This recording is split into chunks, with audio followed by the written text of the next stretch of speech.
Losey. I'm really happy to be here with you guys virtually to talk about my work.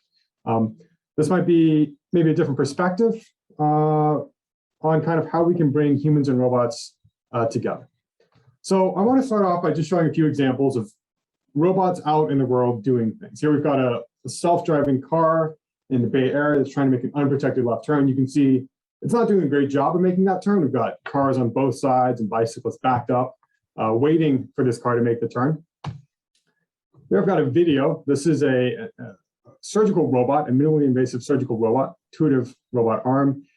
And what I want to emphasize in this video is kind of how this whole system works. So you can have a doctor who is teleoperating this robot. He's controlling it. He's watching what the robot sees using cameras, and then he's going to use his own hands to try to control how this robot moves around. And when I say robot, it's not just one arm. It's a series of 3 or 4 different arms that are all sort of working together to try to perform this surgery and sort of inside the person's body. So he gets cameras, he gets force feedback, he gets this information about what's going on during this procedure.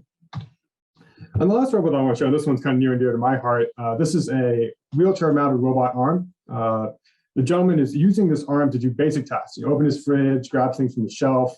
You might notice on the bottom right that he's got a joystick, and he's using his hand to try to move the joystick and control that robot arm just to do everyday things. And this is for someone who might have a long-term physical disability or impairment that prevents them from doing these tasks by themselves, but enables them now with the robot arm to do these sort of different things. So kind of, a common thing that I saw across all these different applications of robots working with humans out in the real world, and something that I think about a lot is, in all these scenarios, there's obviously an exchange of information from the person to the robot. Like I'm telling that robot arm where to go, I'm trying to control that surgical device, I'm telling it what to do. But there's also feedback from the robot back to the human, right? This is it's a bi-directional information exchange. Right now, the robot can tell me force and perception and things that it's seeing inside the human's body, or it can maybe sense how heavy or light a thing is. It can provide me feedback about what's going on in the world around me. And so I want to kind of try to formulate human-robot interaction as a channel that enables this bi-directional communication. So I'll start off this talk with, we got the human, we got the robot, we've got human-robot interaction, right? That's this thing that we kind of want to understand and use. And at the start of this talk, we've got both human and robot are totally confused. Like neither of them have a good mental model of the other. We don't really know what's going on. We're going to try to use human-robot interaction to enable this bi-directional communication. And really, that's kind of the thesis I want to suggest, which is that interaction could be used to build a mutual understanding between robots and users. And I always use robots, but you can also think about that as just an intelligent machine or an agent, autonomous agent that's working with a human. So we want to build this mutual understanding, and I've got some photos here. These are mostly from my group here at Virginia Tech. We've been trying to work on this thesis or this larger problem for a while. And I want to show today 3 different solutions that we've come up with so far to try to build out this diagram. So the first thing I want to talk about is, I think the one that's maybe the most obvious to me as a roboticist, which is, I've got this human, right? They're doing things, they're controlling the robot arm, they're telling what to do, they're moving it around. That's really a source of information, right? I have all this data available to me. It would be amazing if I could take that data and extract something meaningful from it.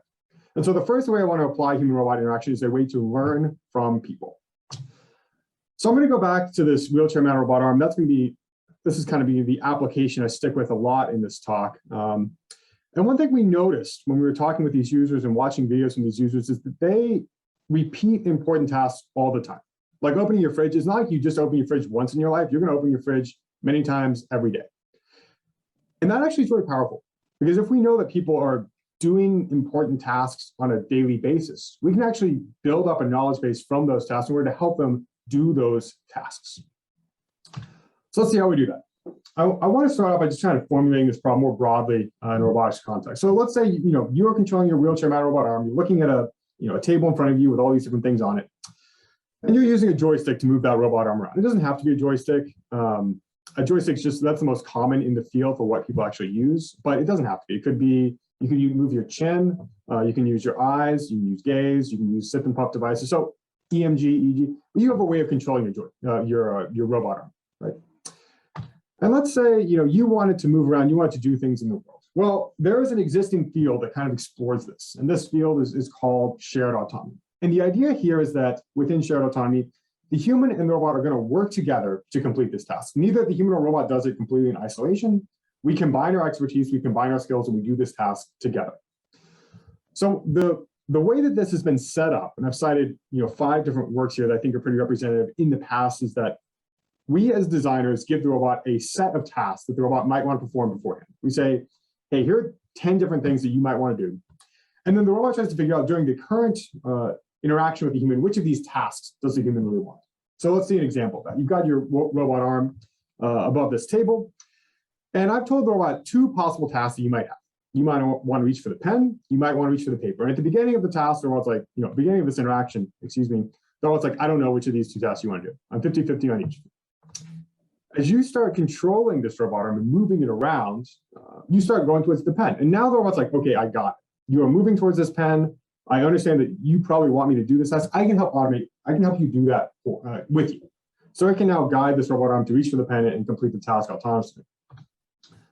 Similarly, if you were to go about and start reaching for the paper instead, the robot again, okay, I got it. You're reaching for the paper. Let me help you do that. And so the robot will provide velocity commands to help move that arm to correctly pick up the paper. And you can probably guess, what I want to say here. What's the key limitation of that? Well, the issue with what I've seen in prior work is that you have to specify all those tasks beforehand. If I go back, you have to tell the robot, hey, one possible task is reaching for this notepad. Another one is opening this door. You have to tell it all these possible tasks. And that just is not reasonable to do in a real world where we're rolling out these robots with people who knows what tasks they're going to want to do and who knows what tasks are important to them. So what I wanted to do in this project, and kind of what we've been focusing on, is how we can use the repeated nature of everyday tasks in order to learn to assist humans, but crucially without any pre-specified tasks. We're not going to tell the robot beforehand, like, hey, these are the 10 things the human might want to do. The robot has to figure everything out only from the data that's available to it, without any sort of underlying assumptions about this world. So how do we do that? Well, I first want to just introduce a little math to make it clear what the robot knows and what it actually has access to. So during the current interaction, I'm going to call I the current interaction, the robot observes the human's behavior. This is what I'm doing with the joystick. And really that behavior, it's a trajectory. It's a set of states that we visit and the actions that I take. These states, that could be camera images, joint positions of the robot, actions are things like velocity commands, or even just how I move the joystick. So I've got the trajectory from the current interaction. And it's not like I only interact with this human one time, right? Like the person has bought this assistive robot arm, they're using it on a daily basis.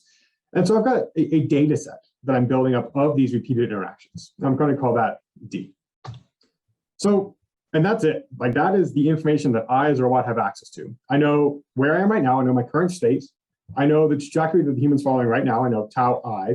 And I've got D, this data set of all the previous interactions that I've seen. I want to emphasize that what I've shown you so far, this information, there is absolutely no encoding of tasks so far. We haven't specified tasks. We haven't said anything about them. This is just the data that the robot has without any sort of assumptions. So using just that data, we came up with an algorithm that's going to try to help people do tasks. And we call this, we didn't really have a name for it, but we split it up into 3 parts: recognize, replicate, and return. So I want to kind of walk you through this algorithm so you can see how it works. We're going to start off on the left with recognizing. And the idea here is we're going to take the current interaction, this tau I, with the sort of states and the actions that the human provides. I'm going to embed that to a latent space. I'm going to call that latent space, really it's a representation of what I think this task is. So I'm going to take this high dimensional trajectory, embed it down to some Z, and that Z is what I predict the human wants to do. Then I'm going to take that prediction and we'll try to condition my behavior on that prediction so that I do what the human showed me before for that task. So if I predict, hey, it looks like the human is trying to do the opening the refrigerator task, let me roll out behavior that's similar to what the human's done before. I can basically help them automate that task by replaying things that they've shown me. This is the robot's assistive policy to help out. And finally, and this is kind of really important from a control perspective, if I take over and I start to try to automate this task and help this human out, we're going to be in big trouble if the human actually did not mean to do that task, right? Like if human starts moving for the fridge and then they change their mind, like, no, actually, I want to grab this cup. And then it's like, no, I'm going to keep going to the fridge. I'm not listening to you. We have a problem. And so the way we get around that is we also train a classifier or a discriminator that's going to be basically take in what's going on right now, this current interaction. And it's going to say, is this something I've seen before and I can help the human with? Or is this something that's different than anything I've seen before and I should just let the human take over and do this by themselves? So we train all 3 of these modules together, the encoder, the policy, and the discriminator. We train all 3 of these things together with a single loss function that is essentially just taking in the data from these data, the entire data set D. So it's going to iterate over all the examples of interactions I've seen before and try to train each of these separate things so that I can now learn to help the human in the future. So a big question that came to mind for me when we were doing this is, what I've described is pretty similar to something called imitation learning. And in imitation learning or behavior cloning, the robot just tries to match the human's behavior. And there's a large body of work on this. And so a question that comes up is like, hey, have we just like reinvented the wheel? Have we just reinvented imitation learning? Is what we're talking about just the exact same as what's being done before? And so this first thing I want to show is kind of a, it was done on a real robot, but we simulated the human to try to make it as controlled as possible. And we tried to compare to a state-of-the-art imitation learning approach called Dagger. This 3 and 5, Dagger 3 versus Dagger 5, that's just how many demonstrations we gave the robot of these different tasks. It's either reach for this can of soup or reach for this notepad. So Dagger 3, it's reached for the notepad 3 times. Dagger 5, it's reached for the notepad 5 times before. So it has more data basically to learn from. And as you might expect, when you have more data, you're going to get a little bit more precise. Your final state error is going to go down. You're going to reach for these objects more accurately. Excuse me. But once we add in, our approach, we start to see this difference. We're able to more accurately reach these objects. And the key difference between what we've done and what has been done in the past with this imitation learning framework is, imitation learning, that just learns to copy the human. So if I go back to this diagram, imitation learning focuses on replicating, just matching the behavior I've seen before. I'm going to do that again. What it really misses out on is the first block and the last block. It doesn't have any sort of idea of conditioning on tasks or embedding to tasks. And it also has no way of returning control back to the human when they make a mistake. So what we found kind of in the simulation is that including an understanding of, hey, there are tasks here. I don't know necessarily what they are a priori, but I can learn and embed these tasks. That's actually going to improve our performance in this system. Okay, so perhaps this is a little bit vague so far, just because of the way I've been explaining it. But I want to make it a bit more concrete by showing some user studies. So let's do this in practice. I want to basically break this user study up into 3 parts. First, we're going to talk about kind of a comparison to baselines, and then move on to more complex scenarios. So in this first part of the user study, I started this off by saying, hey, there are the existing methods where the robot has prior knowledge over the goals. Like I know it's either the cup or the pen or the paper. I know you've got these different goals in mind. Let's see if our approach can do just as well as those things, as long as it's got some experience of reaching for these objects. So I'll play this slide twice because it goes pretty fast. On the left, you're going to see kind of this prior work that focuses on prior knowledge over these different goals. In the middle, that's our approach. And on the right, that's a plot of the human effort. Let me go back one more time and show this again. We also notice these circles that change from gray to purple or gray to orange. That's when the robot's like, hey, I know what's going on. I can take over and help you automate that task. So after that point, sure, the human can control it with the joystick if they want, but the robot's like, it already knows what to do. It's trying to help them finish the task. Kind of what we saw from these videos and the plot on the right is they are very similar. And that's what we kind of wanted to see. When the robot has prior knowledge over the task, whether that's from previous experience, or we just tell the robot explicitly, hey, these are the tasks, either way, the robot will be able to help you. We can figure out what you're trying to do and help you do that thing. Where I think this gets more exciting, though, is when we try to do a task that we've never, told the robot about before. It has to figure out how to learn this new task from scratch and how to help the person do that task without any prior knowledge. So, of course, there's no free lunch, right? So the way this works is the human's going to do this task a few times by themselves. And here it's more of a skill. They're trying to open this drawer. And so the human, by themselves, they open this drawer, I think 5 or so times. And then we take the learned behavior and we let the sort of robot try to help see if it can assist you on this new task. And again, we've got the kind of these, I'm going to play this again. You can see this human leading versus robot leading in the bottom. The robot quickly is like, hey, I know what task you're trying to do. I can do that for you. It takes over and automates the task. On the right, you'll notice, I think the key difference here, which is like how much work the human has to do in order to open this drawer. In gray, that is going to be like the human controlling it basically the entire time. Like they have no robot assistance. They have to go through the entire process. In orange, that's when the robot's like, hey, I can use this approach to try to automate and assist. So now, basically, we cut it in half. The human only has to get the task started, and then the robot can take over and do everything else from there. One other kind of concern that I had with this approach was just kind of what's the capacity of this model to learn? Can I only learn how to do 1 task, 3 tasks? What happens when I learn new tasks? Do I push out those old tasks? Can I remember across multiple different interactions with the person, a variety of different tasks. And so here we're going to kind of go back to the original tasks, this original set of just reaching for these objects after we've trained the robot new skills, and just see, do we remember what we saw before? On the left was just training the robot to only learn this skill for picking up this particular notepad. In the middle, the robot is trained across a variety of different tasks, and now it's going back to this original task. And then on the right, you can see again this human effort. How much work did the human have to do? Let me play that again. One more back. There we go. How much work did the human have to do? And again, what we're kind of excited about here is that whether you train the robot only on demonstrations of a single task or on demonstrations of all the different tasks, you get about the same performance. The robot still knows how to help the human and kind of cut their effort in half. So to summarize this first step of the process, we're excited about using the fact that people interact with these robots on a daily basis. They do important things on a daily basis. There's a lot of data there. And we're excited about extracting data from these repeated interactions in order to autonomously learn to help people do tasks around their house. So that's kind of this first arrow, right? That's, I've got the data from the human. I'm now learning from that data, and I can help the person. I'm building a model of what the person wants me to do, and I can now help the person by using that model. But I have a pretty big issue with what we've discussed so far and just the way we've been thinking about the human. So far, the robot has been treating the human as if they were a robot. We haven't considered the human's feelings. We haven't considered what makes us human, our nuances, our differences in ability and disability. We're just taking it as, hey, this is a robot. This is the data we're providing. We're going to work with that. So in the second part of this brief talk, I want to sort of explain one way in which we can make this learning a bit more human-like. One way we can treat these agents more like the people that they are. And so the thing I want to focus on is actually just grounded in my work on robots for people who have physical disabilities is the person's level of ability to provide a demonstration physically. How good are they at showing the robot what they want? So on the left, this is kind of the demonstration that I want to show the robot. I want to show the robot how to carry this cup of coffee perfectly upright the entire time. That's my goal. That's what I would like to show.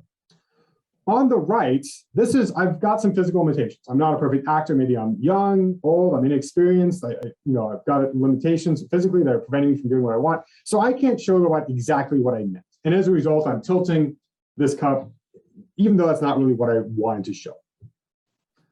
So here's a pretty big gap, right? There's what I wanted versus what I demonstrated. How do we close that gap? How do we make it so that the robot can learn what we meant, even if we weren't able to show exactly that thing? Again, I want to kind of frame this in a broader perspective. A lot of work in robotics thinks about this as a inverse reinforcement learning problem. And really all that means is the human's going to show demonstrations. The robot's going to try to extract a sense of what it is the human's optimizing for. What does the human really want to do? And then the robot's going to optimize for that thing. Like, you showed me this is what you meant. Okay, now I can figure out how to do that thing the best I can. So we're going to frame this as an inverse reinforcement learning problem. The human provides a demonstration, and I've shown this demonstration in green. I'm going to use Xi to signify the demonstration that the human provides. Now, the human has a variety of different demonstrations they can provide. And this is going to be really an important term that I'm going to introduce here that we use in the talk is the human's choice set. And what I mean by that, what I mean by a choice set is that's supposed to be the set. It could be either discrete or continuous of all the different things I could have chosen to show the robot, all the different things I could have provided as my inputs. So in this particular application, it would be all the different trajectories that I could guide the robot around. That would be my choice set.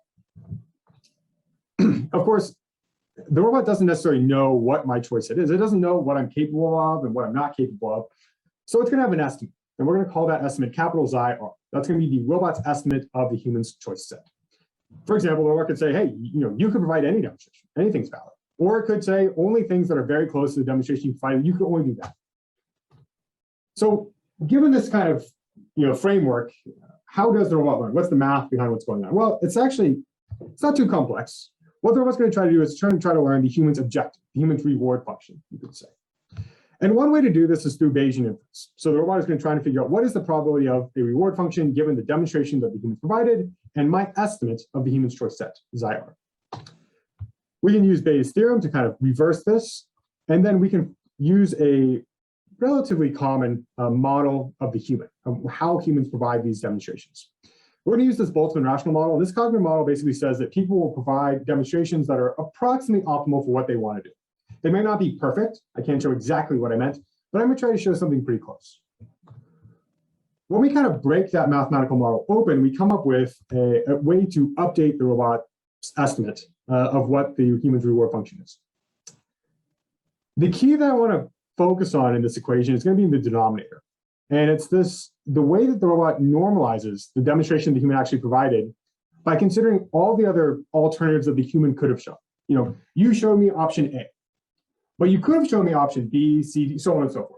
So what do I learn by comparing option A to these other options that you did not pick, right? So kind of knowing what you did pick is just as important as knowing what you chose not to provide. To just put that another way and maybe more visually explain this concept. So it could be, if I'm the robot, I'm thinking about this is what the human provided. Again, I'm trying to show the actual demonstration in green. The robot could treat this human as if they were a robot and say, hey, just like any robot, you could show me any possible demonstration. You could move directly from the start to the goal. You can move in this wavy line. You could tilt the cup. You can do anything, right? There's no limitations on the human. An alternative that I'm kind of excited about, and you'll hopefully see why, is for the robot to be a bit more restrictive and say, you provided me one demonstration. I don't think you can provide any possible demonstration. I think your choice set is pretty close to what you've shown me originally. So you can only provide me demonstrations that kind of mess up and tilt the cup, so on and so forth.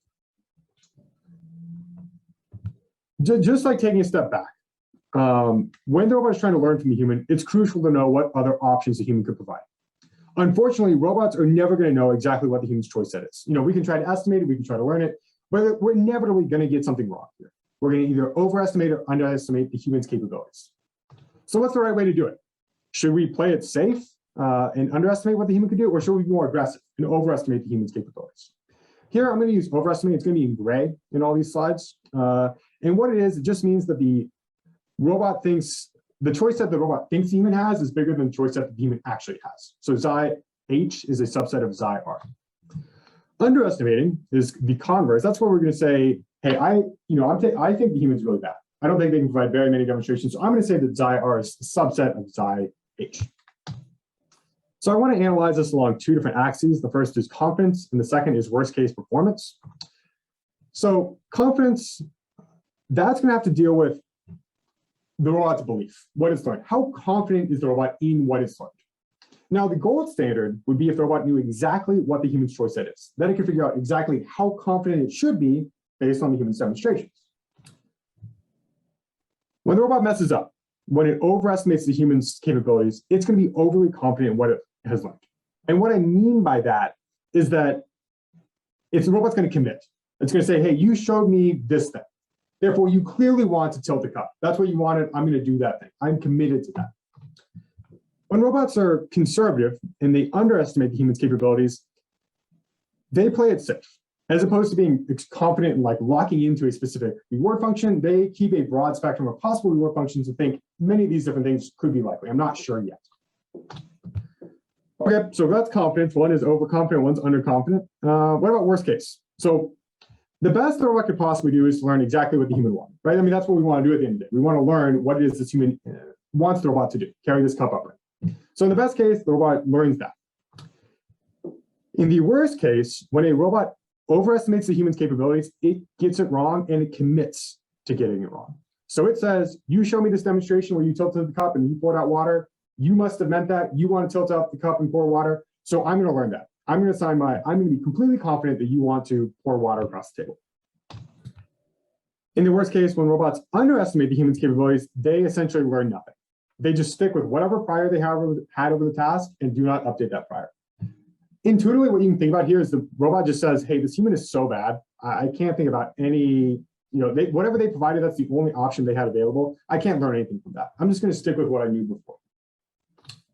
So putting that all together, if you're kind of thinking about as a designer, which side of this question we should err on, should we overestimate or underestimate humans' capabilities? And I think this is more broad than just this application in robotics. So it was an interesting question to think about.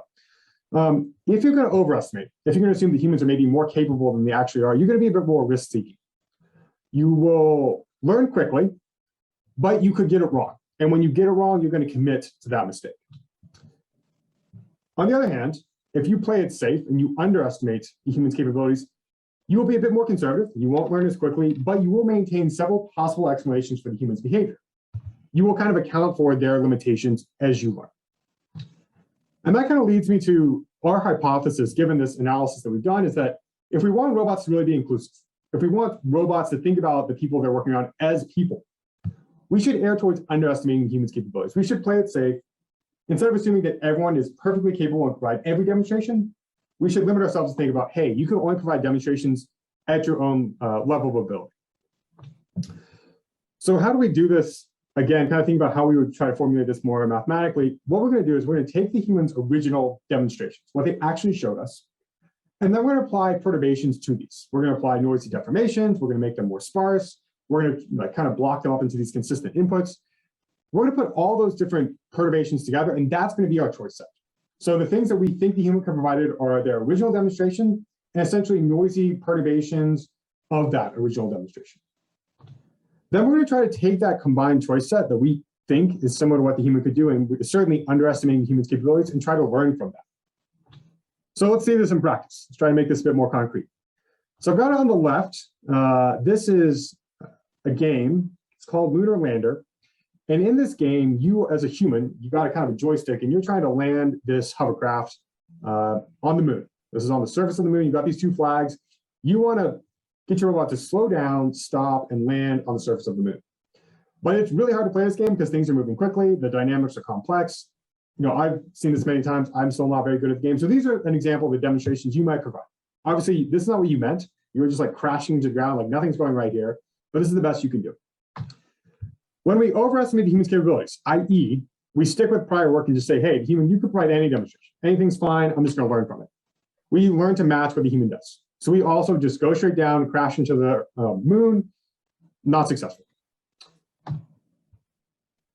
This changes when we start to underestimate the human's capabilities. We recognize the human is doing their best to try to slow down and land between these two flags. Now, they're not doing it. They're not succeeding in their demonstrations, but they're trying to do that. I can extrapolate that by comparing what they showed me to things that are kind of similar to what they showed me. And I'll figure out, hey, what they really wanted was to land on the surface of the moon. And then the robot can go about, okay, I can help you do that. I can figure out how to optimize for that. I can plan for that. I can make sure that this happens. So we did this in simulation. We also tried this out in a real world setting. So this one, it's going to be, again, the human's using a joystick to control this robot. On the left is the demonstration they provided. They cannot provide a great demonstration because we've got this vase of flowers in the middle of the table. And the person has to move. They're trying to drop off this piece of paper, this garbage, into a bin, but they can't reach there because they have to go around these flowers, and that's kind of preventing them from reaching their goal. So they try to get as close as they can, but ultimately they get stuck.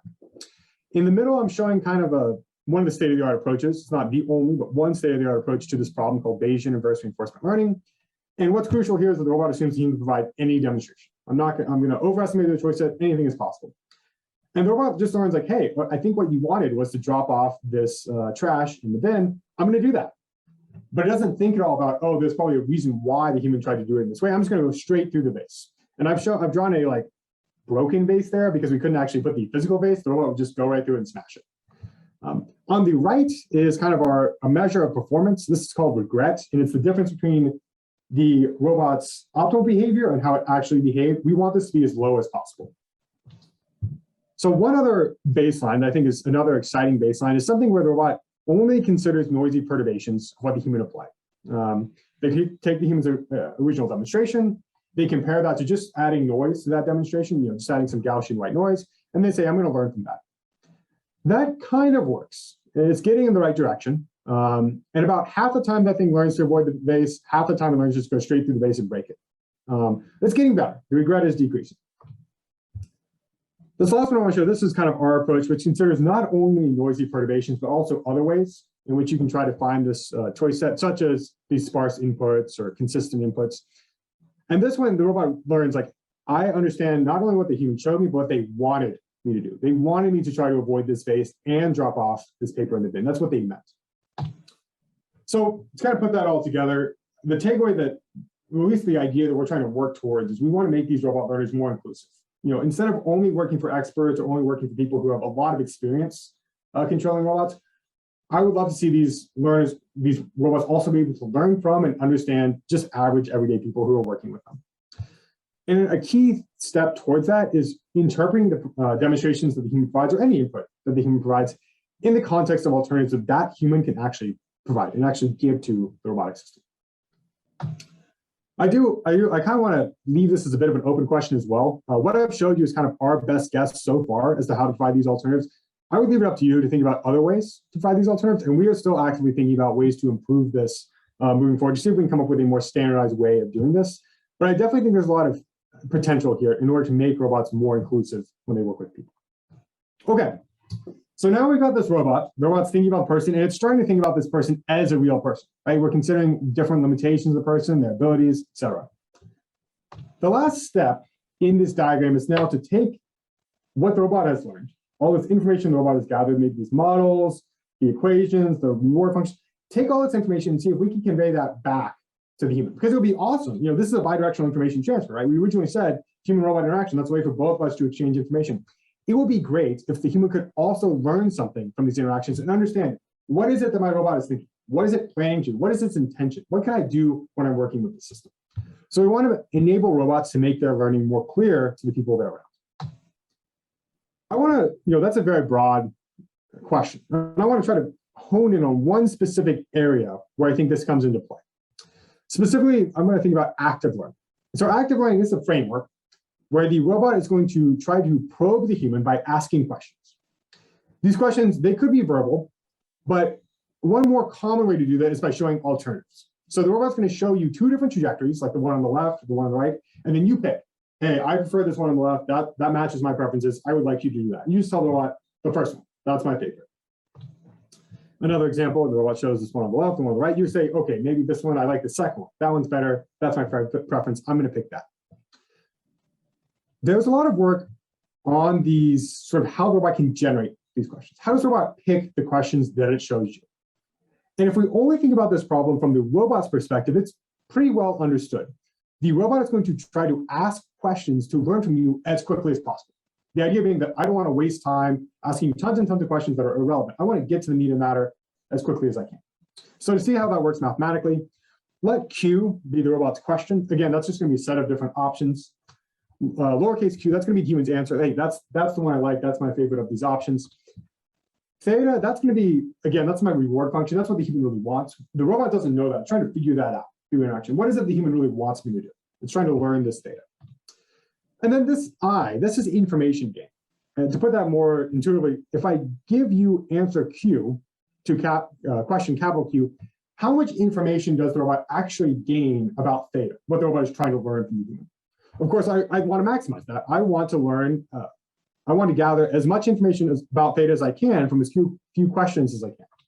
And so robots within this active learning framework, they're going to greedily maximize the robot's information gain. They're going to choose that question Q star, which no matter how the human answers that question, I'm going to get as much information as I can about theta.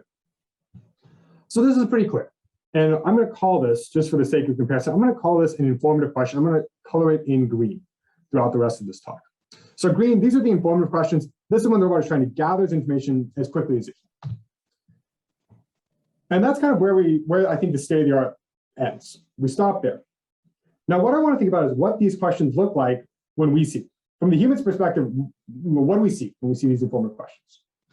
Well, I'm going to show this video twice because it's kind of a lot going on quickly. This is a human that is watching the robot ask a series of 8 different questions. And each of these questions, the robot shows you 2 options, I1, I2. It's up to you to pick your favorite. The human, we've asked this human, what do they prefer? And they told us they want the robot to stack these dishes, these like white and green dishes. They want the robot to stack the dishes, and they want the robot to carry these dishes kind of close to the table. So ideally, the robot's going to move right along the top of the table and just end right above the other dishes. Okay, so I've explained the setting. Now let's look at these questions. So question 1, these are the 2 different options human sees. Question 2, again, first option, second option. Think about what you get when you see these questions. Like, what does this make you think? When I see these questions, it makes me think the robot has no clue what's going on, right? It's like changing, it's folding things at the elbow, it's stopping the middle, it's not doing what I want, right? None of these questions are really doing things the way I wanted the robot to do. So when I see those 8 questions, I'm like, this robot has learned absolutely nothing. Like, whatever's going on, I'm confused, I don't get it. And that kind of brings me to a bigger point again, which is robot learning becomes a black box from the human's perspective. I provide my inputs, I provide this data, I provide these suggestions, I provide my answers, whatever the case may be. I provide this information, and then I'm just kind of left in the dark as to what the robot has learned. And that's not just for a novice everyday user, that's for me. as someone who's designing these robots and writing these algorithms, I have no clue what's going on under the hood. I have to find a way to sort of evaluate that. I have to come up with some diagnostic to figure out what's going on, but it's completely a black box. So let's see how we can open that box. How can we make it clear what's going on? And one kind of insight that we had when I was driving around. The way that the questions the robot asks, the way the robot chooses which questions to show you, that actually tells me a lot. When I see those questions, it makes me as a human think things about what the robot has learned. To give an example, let's say I've got a self-driving car, and the self-driving car is trying to figure out how to drive around Blacksburg. And it shows me two options. One where it just blazes through the stop sign, it doesn't stop, it just keeps going, full speed. And a second option where it correctly stops at the stop sign. Now, when I see that question, I immediately think, hey, this robot, this self-driving car doesn't know what to do at stop signs. It's trying to get that information from me. It's trying to learn that from me. So the way the robot picks those questions, that conveys a lot of information to the human. It conveys what the robot knows and what it doesn't know. So let's see if we can use that intuition or to make robot questions more revealing to the human, to make them more informative for the human. So from the robot's perspective, the robot's going to try to learn a belief over the human's reward function. The robot's trying to learn what it is that the human really wants that robot to optimize for, what it should be doing in the world. And as the robot collects this belief, it also learns how to behave. It learns, hey, you've taught me to stop at stop signs, so I'm going to do that. That's the right way to behave in the world. If I was to stop teaching the robot and just roll it out right now, Z is going to be kind of how that robot would behave, what I would expect it to do in the world. Now, from my perspective as a human, again, I can't see what's going on under the robot's hood. I can only answer the questions the robot asks me. I just see a sequence of questions. And I try to figure out from all those questions the robot has asked, I'm trying to guess, hey, what has this robot learned? What has it not learned? What's going on? And what we kind of done, I'm going to skip the details here, is we've developed a mental model that the human has so that they can extrapolate from, hey, you show me these questions. I can then extrapolate what I think this robot knows based on the questions it's asking.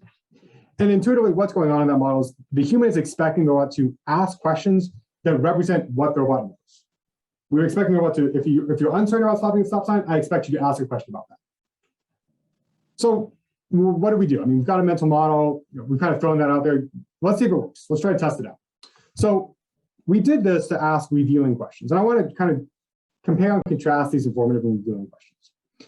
Again, the human wants this robot to carry these plates and stack them on top of each other. And the robot so far has learned one thing. It has learned to stack, but it does not know another thing. It does not know the right height to carry these plates. So you'll see in the informative question, the robot shows one demonstration where it goes close to the table, another one where it goes really high up. And the robot might ask this question because it gives it a lot of information about this height. How high should I go? But from the human's perspective, when I see this question, I think, hey, you don't know the right height, but you also don't know to stack the plates, right? Because one option stacks, the other one doesn't. So you must not know about whether or not to stack the plates. From my perspective as a human, a better question would be what's shown in blue in the middle. This one, the robot has two different trajectories. One that goes high and then low, one that goes low then high, but they both end up stacking the plates. So this tells me as the user, when I see this, hey, you don't know how to go low and high. You're clearly varying that. You're clearly adjusting that. But you definitely know where to put these plates. You understand that part of the task. So these are kind of like two ends of a spectrum, being informative and gathering information from the human and being revealing and showing that information back to the human. Like we said at the beginning, like this is a bi-directional information exchange, right? And so we try to formulate this into a single optimization law that the robot could use to figure out what question can I ask right now that's going to be both informative, right? It's going to give me information about what the human wants me to do, and revealing. It's going to show the human what I've learned. What we kind of learned when we found this law and sort of analyzed is that when robots do this, when they trade off between gaining and revealing information, there's a trend. They start off by asking you questions that are kind of opaque, but very informative. You don't know what the robot's learning, but it is learning a lot at the very beginning. And then as the robot starts to get a better mental model of what you want, it then hones in on actually revealing information to you because it's already learned. It already pretty much knows what you want to learn. So now it can just focus on showing you that information back and be a more revealing system. So this, going back to this example, this is kind of what I would like to see, as a human and as a robot. So the robot shows one example, one part of this, one of these trajectories that always goes low. It ends up at the plates. The other option goes really high and it ends up at the plates. Both these options end up at the plates, so I know, hey, the robot understands the stack, but they've got very different heights. So the robot's confused about this part of the task. And when I answer this, now the robot can learn, hey, should I go high or should I go low? Okay, so let's see, a big hypothesis here is whether or not people actually can learn from questions. Like when I see a question, do I actually interpret anything meaningful from it? We entered into this problem with that hypothesis, but let's double check and make sure that's the case. So we did an Amazon Mechanical Turk study with about 50 participants. They saw a series of robot questions and they tried to answer based on just seeing these questions. What do they think the robot knows? And what do they think the robot does not know? They had two different cases. One case, the robot knew about the ball and the bowl. It basically is supposed to avoid the ball and end up above the bowl, but it didn't know the right height. And then the second case, the robot did not know the right height. It didn't know to avoid the ball, and it knew about the bowl. So what you can kind of see here is the human's answers in these AMT studies, they actually correspond to what the robot did and did not know. So just based on the questions the robot has asked, the human is actually building up a pretty good mental model of what the robot is learning, right? So humans can learn just by seeing the questions the robot asks. Now, next thing we're going to do is we're just trying to roll out what we've done. So on the left, this is going to be the state of the art. This is a robot that is actually just trying to gather as much information as it can as quickly as possible. You've already seen this video. This is one where the questions, at least in my opinion, are kind of confusing and they show all different sort of trajectories. On the right, the robot is going to try to optimize for being both informative and revealing. It's going to try to gather information from you as quickly as it can, while also showing you what it has learned as it goes. I think one thing you might notice in this is that it actually doesn't take too many questions for the robot to figure out, hey, you want to stack these plates and you want to carry them close to the table. The robot quickly converges to that behavior. It repeatedly shows you, okay, I'm moving across the table and I'm stacking the plates with small variations. We then asked people, kind of what do you think? You saw these questions, what did they convey to you? And we did these different Likert scale surveys. I actually want to start off with what's on the right with this after questions. People said the behavior that the robot learned, whether it was asking just informative questions or informative revealing, they said the behavior the robot learned at the end of the day was the same. We offline, after the person asked all these questions, we then showed the human, hey, this is what the robot learned from you. This is the behavior the robot thinks you want it to do. And both times they're like, the robot got it. It knows what I want. So the robot is correctly collecting the information. This is what we want to see, right? We want to be able to figure out what the human wants. The key difference when we're also revealing is that now we can make this process a bit more transparent to the human. So for example, humans found these questions easier to answer. They thought the questions were more revealing about the robot's learning.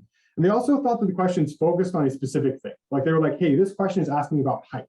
This question is asking me about where to end up. Like they were like, these questions, they were able to interpret meaning from these questions. So to kind of summarize this, this part of the talk up, revealing robots, I think, definitely should consider what their behavior, what they actually do, their physical motions, their questions, their language, everything they do conveys information to people. I think part of this is because we as people are kind of assuming that these robots are going to act like people. We're treating them as if they were people. And so when we see behavior that's not what we expect, we start to misinterpret what the robots are, or even we build an incorrect model of what's going on. So it's important for the robots to keep this in mind as they're working with people, to show people what it is that they know and what they are still a little bit confused about. Okay, so that's this last arrow going back from the robot to the human to inform the human about what the robot is thinking. And that altogether is kind of at least one pass of this idea of human-robot interaction as a bi-directional information exchange. The robot learning from the human, the robot thinking about this human as a human, recognizing their limitations, and then conveying what the robot has learned back to the human. I want to end with a video that is not mine. This is from a planned city in Japan, where they're trying to show different ideas of how they think what human-robot interaction could look like within this city that they're developing. Here they've got these little, kind of like instead of Amazon, flying to your house or being dropped off by a car, they've got this underground network that's going to deposit goods, tools, foods, etc. They've got humans and robots working on streets, picking up different things. This is in the home. And the reason I show you this video is to kind of emphasize once again, just the diversity of different scenarios that humans and robots could work together. As we make these robots better, as we make them more intelligent, we're not going to always see them in very controlled and contained environments. We're going to see them in our world, around us. And so it's really important that these robots are clear, that we know what they're doing, they know what we're doing, that we have this bidirectional information exchange so that both of us are on the same page, we have the same mental model, and we can understand each other and work together. So with that, I'd like to thank my students. I've got Sohail and Anath here. And then in the bottom right, this is me trying to figure out what is going on. These are two students from my senior design project last year that are teaching me about a device that they have made. And I'd also like to thank the NSF for their support. So thank you, and I'd be happy to answer any questions you might have.